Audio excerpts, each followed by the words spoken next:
This is Athletes as Educators with former pro basketball player, championship winning coach, and author Angela R. Lewis. Angie Lewis interviews current and former athletes who are passionate about sharing the lessons they've learned and the experiences that have shaped their lives. A resource for parents, a guide for student athletes, a source for current and former athletes, keys to transition off the court. Welcome to the Athletes as Educators podcast with Angela R. Lewis. Welcome to this episode of Athletes as Educators. I'm your host, Angie Lewis. On the podcast today, we have Bernell Hooker, founder and CEO of IOU Sports. IOU stands for Images of Us. They do extremely great work around girls and sports and STEM in Milwaukee. Bernell, thank you so much for joining me today. Well, Angie, thank you for having me. I appreciate you. Now, will you tell our listeners a little bit more about your background and why you decided to start IOU Sports? Okay, so grew up in Milwaukee. I was a triathlete, so I did track and field. I was infielder, shot put and discus. I did some running, but not much. Volleyball and basketball, with basketball being my biggest strength. I got a scholarship for track and field and basketball to the University of Parkside, which is Division II in Kenosha, Wisconsin.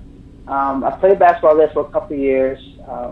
Ended up dropping out of school for a little bit. Finished my degree at Concordia University out of Mequon, Wisconsin. I have a degree as a paralegal as well as management criminal justice, believe it or not. But the love of sports is the reason why I'm what I'm doing today. I got into IOU Sports because my father dared me to. He told me to make something happen. Okay. Because I would talk to him about the issues I have with trying to find young girls to recruit. Girls didn't have the necessary skills to make it to the college level. So I would have these conversations with them, and he never gave me answers to things. He would just have me figure things out myself. So he just told me to get out there and make something happen.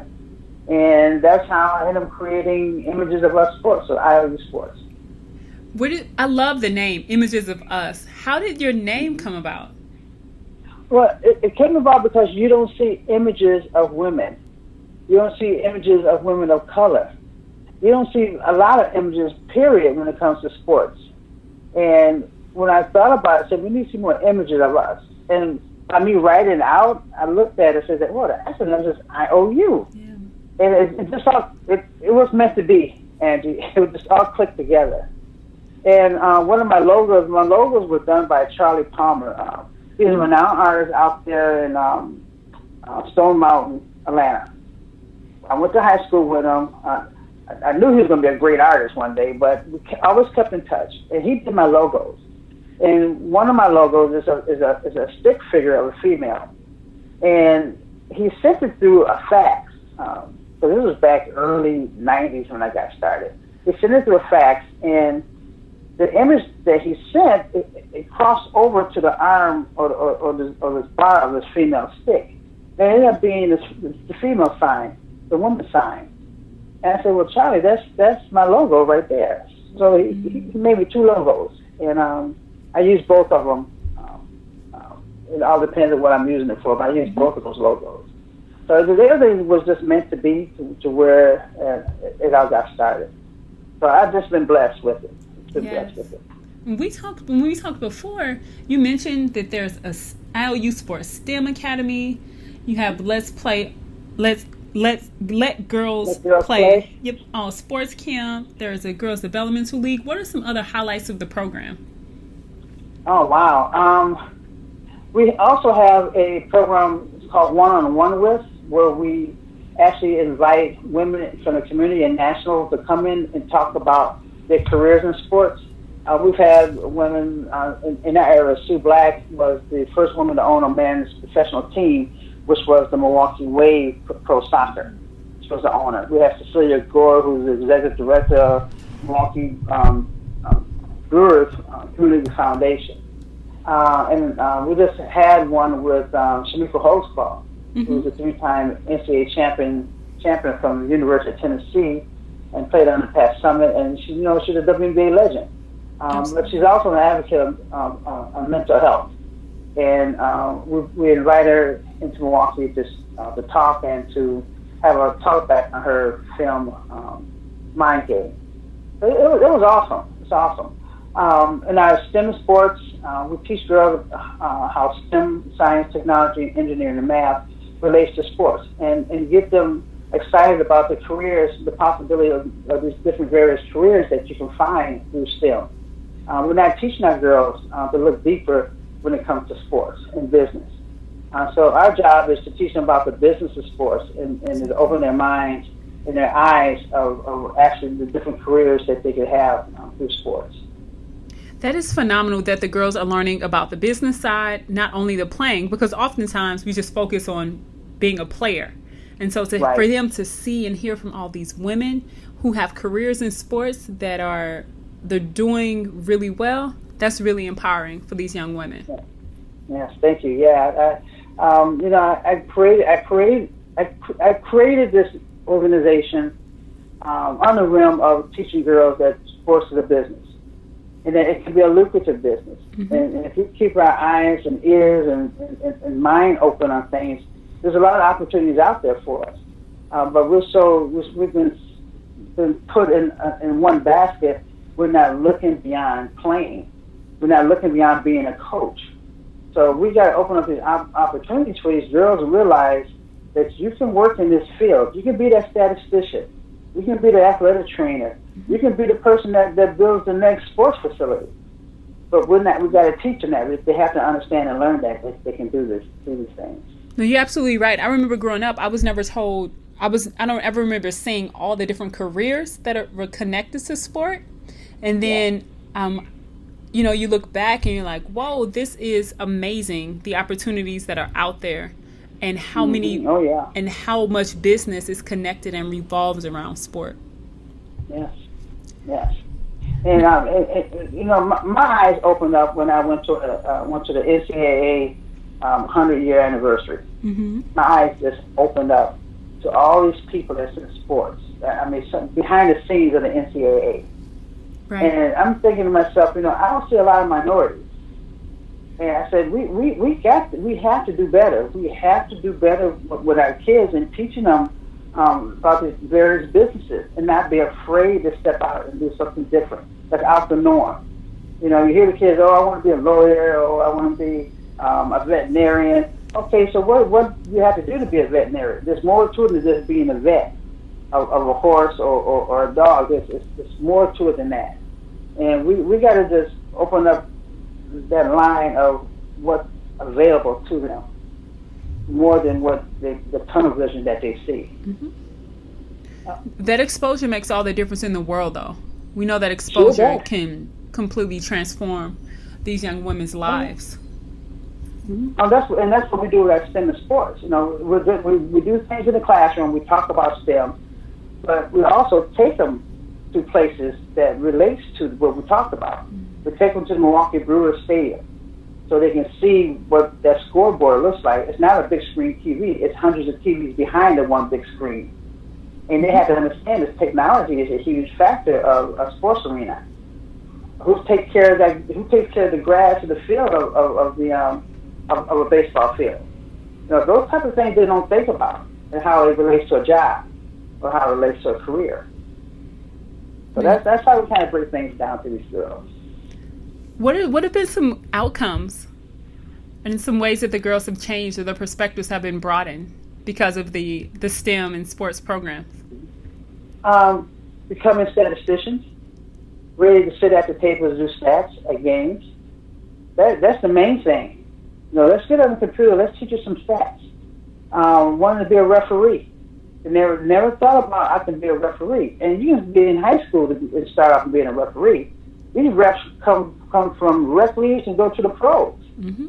So once they start thinking and seeing that, they say, well, I can get a career out of this if I keep it up. If I study and I work this craft, I can't be a WNBA or NBA rep. Yep. So that's the kind of thing we want them to do. That's what they get out of it. The whole mind frame of connecting the dots. And when you can connect the dots, you open up a child's mind. Now it's more for them to think about. Mm-hmm. Now they can relate to what they see. Yeah. That's the outcome we want. How can you relate to what you see? And now they can. Yeah, there's no question that you're really passionate about this, and it's a really important issue for young women to see and be exposed to what's possible. You mentioned the WNBA and young women seeing now that you can be a ref or you can be one of the people doing the commentating. I mean, there are so many opportunities now. So much. What impact do you think the league has had on young women?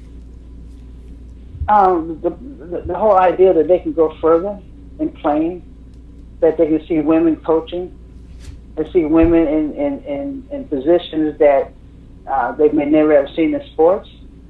You have not just the coaches. You have the people behind the cameras. You have the commentators. They're seeing more women on television that looks like them. That's a huge impact. But I'm going to take it to another level, though, Angie. Okay. I just became an owner of the Milwaukee Aces. It's a professional women's basketball team through the Global Women's Basketball Association. I became an owner because Wisconsin doesn't have professional women's basketball here. So we know basketball comes in different levels. But our young girls only see one, which is the WNBA. It's our job to let them know the levels that they see, those possibilities for them is still there as girls and as young women. So basketball or any sports is global. So if you don't make it into the WNBA, you can still make it to another level, which is global. We can go overseas and play. If we don't go overseas and play, there's another level, the semi-pro. But we have to create these opportunities for these girls to see it, and they have to get involved so they can understand that I can go to any of these levels.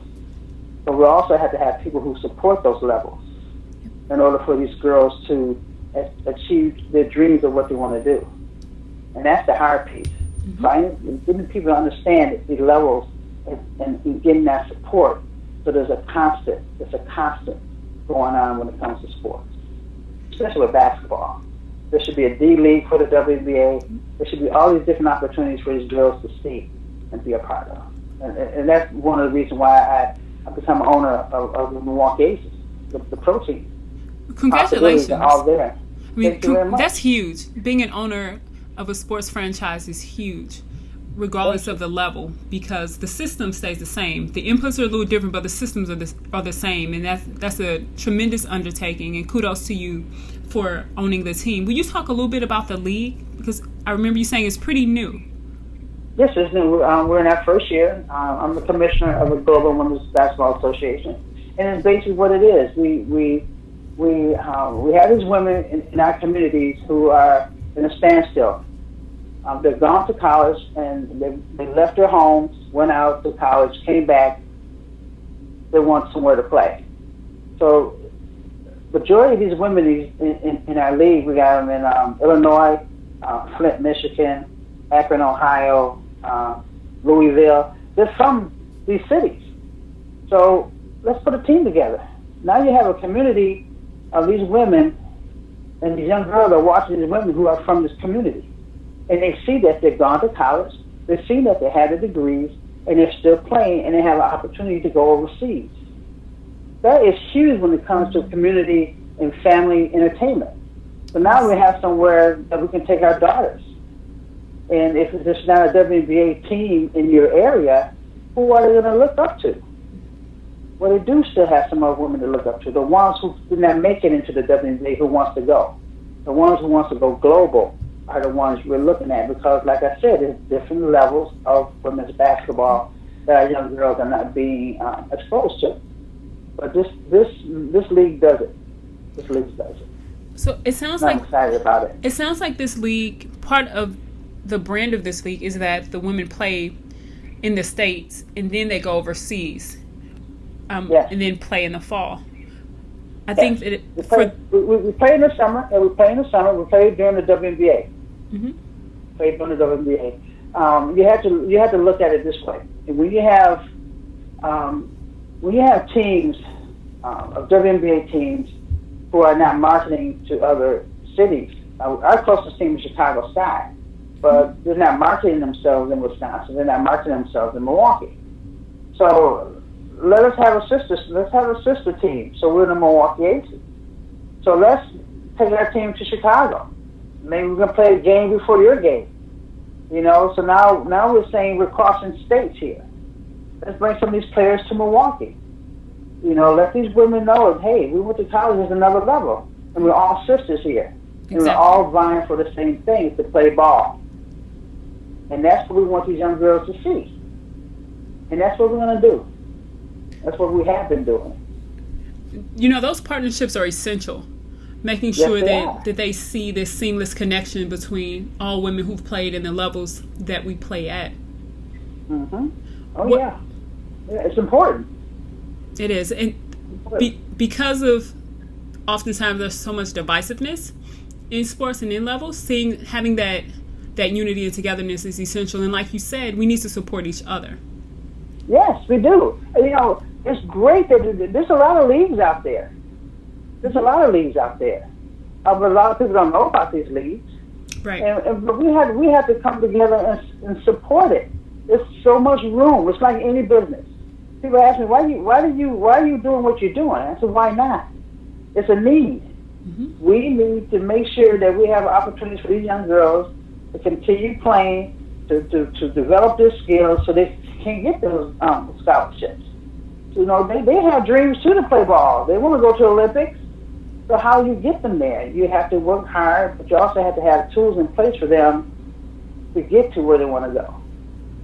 And if they don't get to that level, look at what they learned, the road that they took to get there. So now we're teaching them all these other different skills.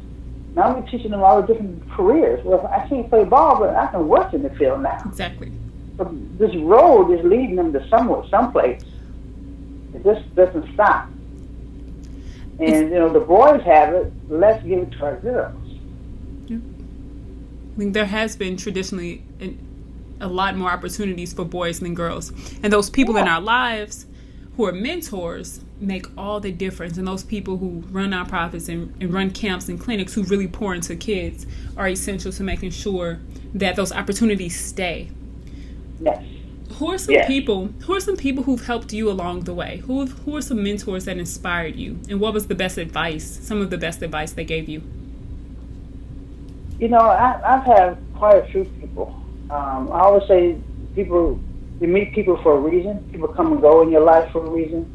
I would say my first person that inspired me was Robin Roberts. I have a list of women that I wanted to meet when I started this organization. When I sat down with my father, he passed away in 2003. My organization kicked off in 2003. And our conversation was Daddy, who should I have as my first guest, as a speaker? He wanted Condoleezza Rice. He wanted to meet Condoleezza Rice so bad. I said, well, you know I can't get her because she's already, you know, she's working under the Bush administration. I said, I can't get her. I said, how about Robin Roberts? He said, okay, yeah, she's cool. She's all right. And that's who I got. I got Robin Roberts my first year opening my doors of IOU Sports. Because I've always wanted to meet her. The road she had taken from sports commentator from ESPN to going to Good Morning America. It's like, even though you worked in sports, doesn't mean you had to end up in sports. But what she learned going through ESPN transcend to going into Good Morning America, and the followers that she had came with her. Absolutely. So it's just she's definitely one. There's so many people here in the community that I just keep naming them, but there's so many people that influenced me and that helped me along the way. You know, I think Robin Roberts is definitely the first one. Robin Roberts is phenomenal, and it's so inspiring to so many of us who play sports, and I'm looking and thinking about how do you best transition, and she's done it publicly, which has been pretty fascinating and inspiring to watch. Yes, she has. And you know, that's the reason why I do some of the things I do, and I'm building an empire. Is what I'm trying to build in women's sports. A nonprofit, sports team, camps and clinics. It's like what can I get my daughter in? It's going to be provided. Right. Because we don't have that opportunity for our kids. We don't have it. And if I can provide all that under one roof, then that's what I'm doing. And if I can connect with professional athletes to come on board and say, hey, listen, let us use your image. Let us use, be the face of what we do to help get these girls in place. You have a platform. Let's create some things that you want to do under our umbrella to, get things that need to get done in that area. But also we're able to create in different areas. So now it becomes a national piece. And not a national piece where it's just by name. It's a national piece by doing. Right. You have to be able to do. You have to be able to get to these girls. And you had to be creative in 2016. You had to be creative. These kids are so smart. They are. They're so smart.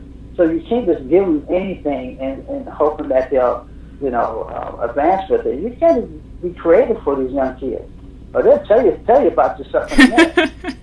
They sure will. Yeah. They will. And one of the most powerful forces for our kids now is the media, whether it's YouTube, all the social media, Instagram, Snapchat, all of that is really important. And I think for as much as we can, we need to inundate them with positive images and messages. And women who are in the WNBA and other women who are playing pro, I mean, the vast majority, if not all, are college graduates, and they do other things and have other careers. So you know what I would love to see, Angie? What's that? And I'm throwing it out there right now. Okay. We have WNBA players who have communication degrees. Start a program or organization to get these kids behind the cameras. Get these kids with a mic in their hand. Go to the high school and interview other players, these high school kids. There's free television in every state. There's a free television channel. Let's create our own television channel. Why doesn't ESPNW have their own television show on ESPN? Right. It's just on the computer. Let's create our own opportunity. We have to create our own opportunity.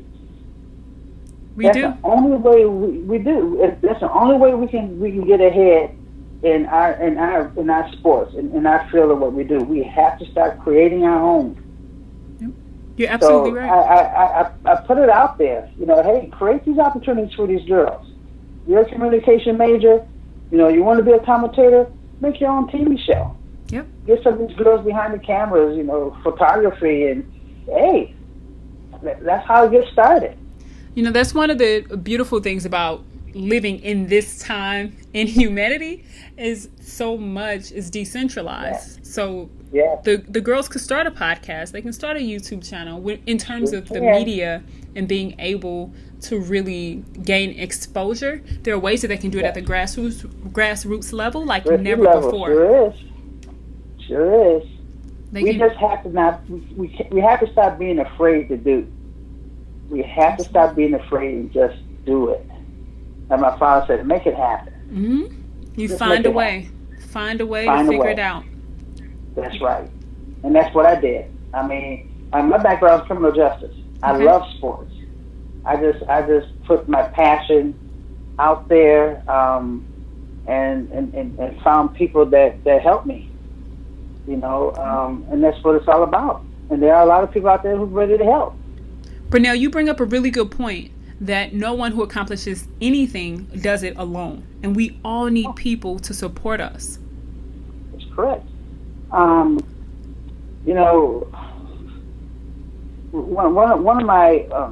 of my quotes that I really love is, no matter what accomplishments you make, somebody helps you. And that's by L.L. Gibson. I don't care what you do. Along the way, somebody helped you. And we have to just keep that in mind, not to be afraid to ask for help, not be afraid to shadow somebody, and not be afraid to learn. And you learn by your mistakes. I don't believe in failures. I believe that something just wasn't done right. I had to correct it. So there's no such thing as failing. You just got to get out there and do some things. And like my father said, make it happen. Just get out there and make it happen. You're going to make mistakes. Yep. Just correct it. Keep moving. One of the ways that former athletes make it happen is using what they learn from sports into their everyday life. What do you think are the most transferable skills that athletes have from playing sports that they can use? The assertiveness, communication, being able to connect with people. That's the main thing. I mean, you use your likeness, and when you do that, it just transcends across the board. I had the opportunity to host a WNBA. What did I say? I'm sorry. We had the WNBA game where we brought in Chesty Melvin, and we had Andrea Stinson, and we just had like a community game of all-stars. And we brought them in to celebrate the anniversary of the WNBA. And you remember these people because of how they transcend on the camera, how they talk to the camera, how they relate to people when you see them play. And that works for them. It works for them. And that's how they utilize it. That's how they utilize their skills from playing basketball and going to another different level. Something that's happened recently with athletes using their voice and their skills, their voice and their influence has been everything around social justice. We saw what Dwayne Wade and LeBron James and those guys said at the ESPYs, and then the WNBA players recently doing the media blackout. I mean, all of those, that is really empowering. What are your thoughts around all that has happened with professional athletes and social justice concerns? Well, you have to remember these athletes are people. Yep. This is like you and I. It just so happens their job is playing the sport that they're in. And everybody has a voice. So you have a team that came together, and as I say, they came together as a team to do this. And that's empowering. And when other little girls see their teammates come together on a cause, that's what this world is made of. Causes. How can we help? How can we be an advocate of doing these things? So I commend them. I commend them. Yep. I agree 110%. I thought it was beautiful to see them come together and to stand together and to really use their voice to gain exposure. I mean, that's very rare. They have a voice. It's rare that you see that in professional They're athletics. in the community. Yeah, they're in the community. They're out there with, they have a voice, and they can be an influence. And that's what sports does. It improves people to do better, to do good.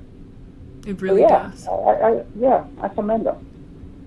Now, Bernell, you have a lot of initiatives happening. Before we close, will you talk a little bit about what you have coming up? I'm happy to announce that we have a partnership with Shamika Holtzclaw, from the WNBA legend, three-time NCAA champion from the University of Tennessee. Her platform is advocate for mental health. So we had extensive conversations of empowering girls not to just to mind, body, but with mind and body and spirit. So we're happy to have her on board, and we're looking forward to working with her and doing some things, not just in Milwaukee, but in Wisconsin and hopefully nationally. We're very excited about that. That's phenomenal. The way that we were connected was through her. I interviewed her, and then she told me to contact you, and so I think that it's really phenomenal what you're doing in the way that you're going to be able to broaden the impact. Thank you. And that's what we're trying to do, Angie. We're trying to get as many women in the professional realm to come together and share what you know for these young girls. Because they want a platform, too. They want to be able to be a part of something and hope to share with other people. I'm hoping that we can continue to open our doors for other athletes to share what they, how they've grown up and what they did in sports and in the communities with other young girls. Well, Bernell, Images of us. Images of Us. I love it. If people want to learn more about you, if they want to learn more about Images of Us, how can they reach you? Social media, under Image of Us Sports. Our website is www.iousports.org. We're on Instagram, LinkedIn, Facebook. So, we try to get as much information we can out there about what we're doing in the community, and also news of what's going on in the realm of women's sports and in the business. You may see a hashtag Women Business Sports. That's under IOU Sports. Because we want women who are in the business sports to talk about what they do, so the young ladies can see that you can work in this business and be happy about it too. Exactly. Having a career that you enjoy and that you love and that you're passionate about, nothing compares to that. And so kudos to you for making a way and providing opportunities for young women to have that. Well, Andrew, thank you. I appreciate it, and I appreciate you having me on. Well, you're welcome. I really look forward to working with you in the future and continuing to support what you're doing. Thank you, because we will be working together, Andrew. Trust me. Absolutely. I used to live in Milwaukee, so I've been eager to get back up there. Great. We're happy to show you around again. There's some new things happening here in Milwaukee. I'm sure. Well, thank you so much, Bernell, and I'll be in touch soon. All right, Angie. Thanks so much. Have a great evening. This is Athletes as Educators. Bye-bye. Thank you for listening to the Athletes as Educators podcast. Connect with me through the Athletes as Educators Facebook page or at Athletes Educate on Instagram. Be sure to subscribe so that you never miss an episode, and go over to iTunes and leave us a 5-star review. For more resources and information about today's podcast, you can check us out at AngelaRLewis.com.